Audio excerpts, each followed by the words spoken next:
nagawad ka na nung Ang gawate ko dukutan.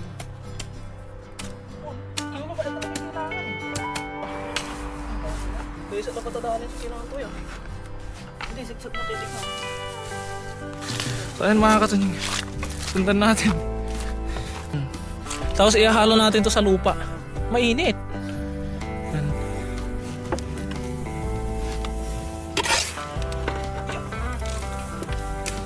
Dapat dump truck. Naging ganito siya. Di ba? Napakaangas. Mapapanunan mo nga.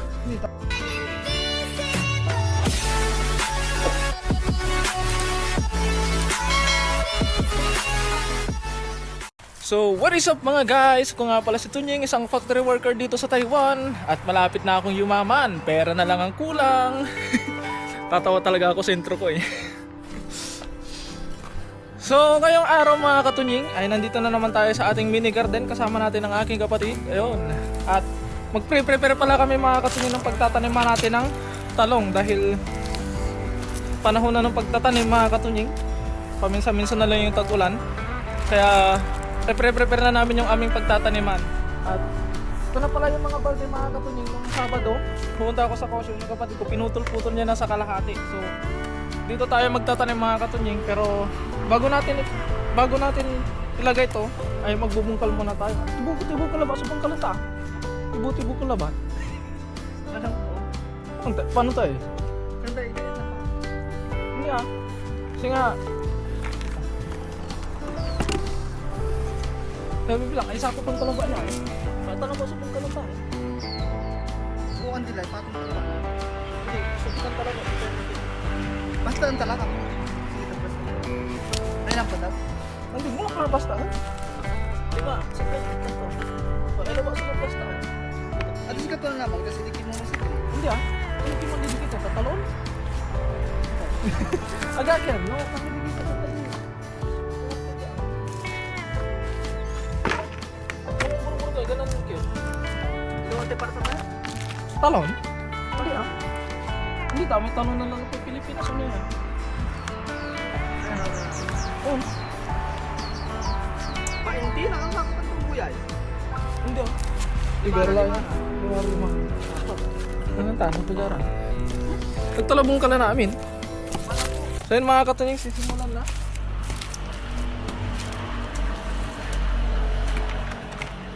Meron sa pangalay dali na. Paala ko noon, mas masanting. Meron sa pangalay dali na. Hindi man na, 10.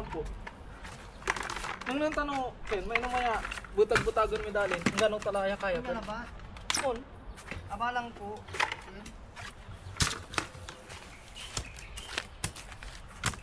what?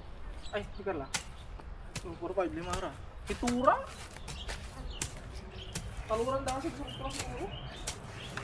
Alos buya, nung panaga-harvest. Sige, aris tatanong ka. Ngayon ka, nung naman yung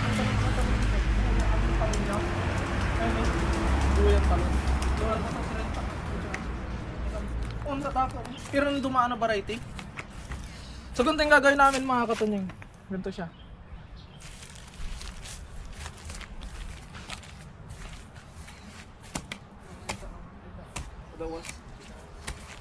So maglalatag tayo ng balde.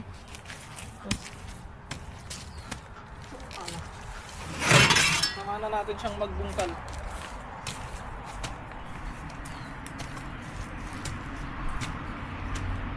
Subrita. Ano ba sa'yo? Subrita. Amikit. Mayroon nito pupunta.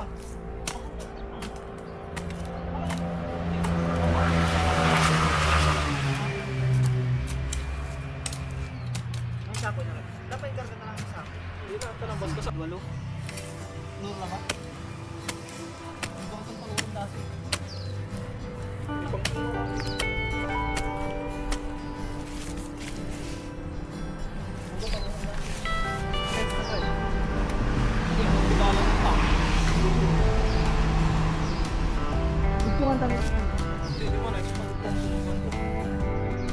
Salto sagad ka na dyan. Sa puro. Bigar na yun.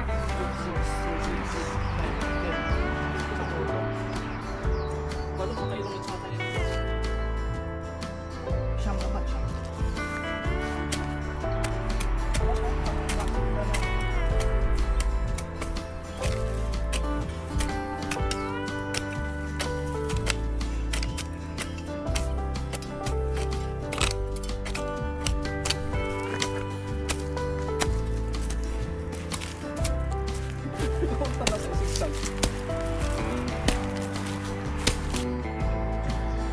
mga katunying, ito na yung natapos. Bali, 3 guhit yung gagawin namin mga katunying. So tatapusin niya yung pangatlo. Tapos ako naman ay mag-iipon ako ng damo. Ilalagay natin dito sa ilalim niya para maging pataba. Tapos tatabunan natin ng lupa at hahalo natin ng risal mga katunying. Yun. Hindi basta-bastang lupa lang para meron na siyang free na pataba. Yun, para organic. Organic. Lagyan lang natin to, ang mga damo. Ay, kung isa ka pa pangarap mo ba? Kung isa ka pa tadaarin sa kinang ito yan. Hindi, sa putitig na. So lalagyan natin ang mga damo para maging pataba niya. Habang hinintay natin yung ano mga katunying, yung punla natin doon, kasi gaganto pa lang yung punla, tamang-tama, nabulok na din tong dahon niya. Tapos kargan ulit yung dayami sa ibabaw para hindi tumubo yung damo agad. So mag-iipon lang tayo ng damo mga katunying. Sana yung kalaykay natin. So malinis na dito sa garden natin mga katunying dahil nag-grass cutter na si Kuya Rin.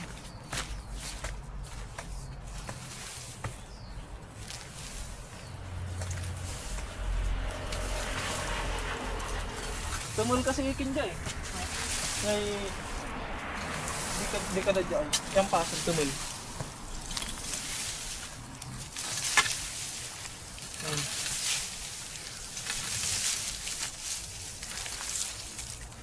Tapos pupunuin natin, ay lalagyan natin yung mga ano. Hindi natin pupunuin.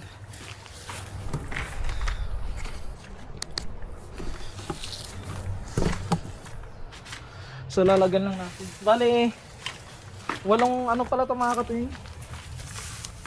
8 piraso sa isang guhit. Sa isang row mga katunying. 8 pieces. So mag ano siya, 24 pieces mga katunying. Paldo tayo kapag ka nag-humarbest na. Wag lang mabaha. So maganda nito mga katunying kapag ka bumaha is kapag bumaba yung tubig, hindi siya mabababad kasi bababa na din agad yung, hindi na, matutuyuan agad yung halaman natin. Unlike dati na ano, pag bumaba yung tubig, basa yung lupa, basa pa rin.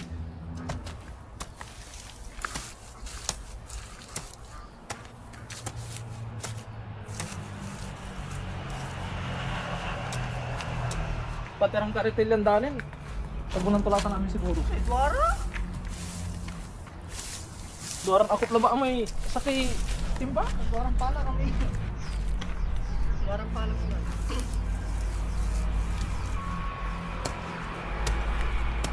Kuha pa tayo ng damo dun sa kabila.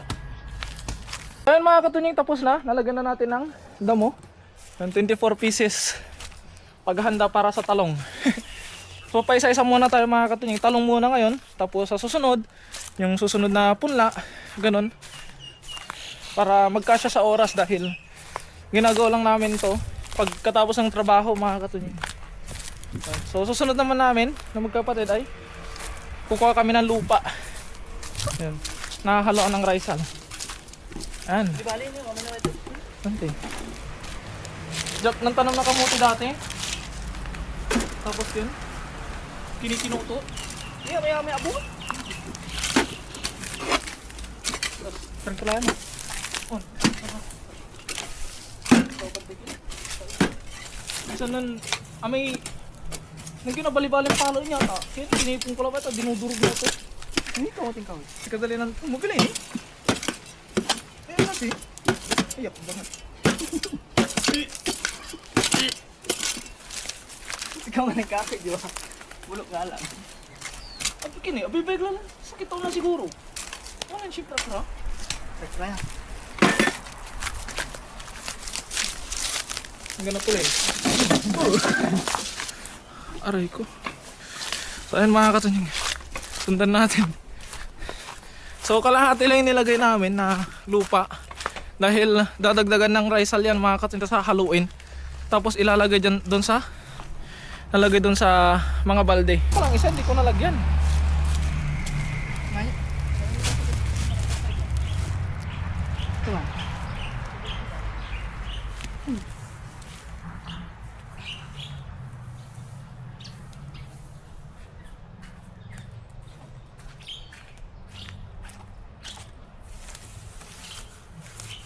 Ano bang da? Ang bilog-bilog may itim na di ba? So haluin na natin. Ganda ng ano niya mga katunying oh. Dilaw na dilaw. Dilawan. Tapos ihahalo natin to sa lupa.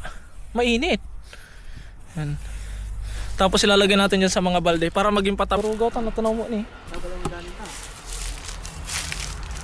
Gusto bala sa panginturo. Kasi nagtangaloon niya, kasi karga talad ta na, gaman lao. Ang putang. Dapat ba? Malao. Ang tumi.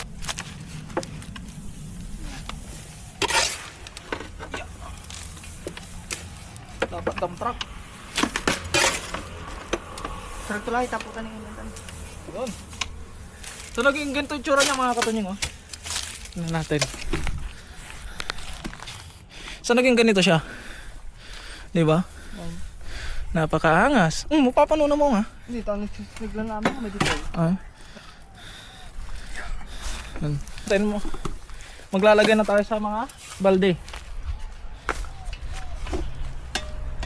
Pasaka na naman yun. Ngayon mo nilalan na dalan, ang gawin ng haluan. Nasa balibalang pantana may mani. Tapos kamuting kahoy ka mo. Kumuting ka, itanong mo box kami. Sarap yun. Sa bagay na may crates, may box na, balay. Nagto. Balo, pero kasi kinto lagi. Tulog-tulog mo man. Ako. Ayun na. Ikaw, may tutulong to may box lagi. Andi na pangka. Kasi noon sang galawang piklo. Ang gapo. Ang nananggaan lang. Di bali, nadak ang gano'n. Di bali ng tirikin na bakol. Pero kasi di ba naman tatanong ka agaw ang tanto maikin?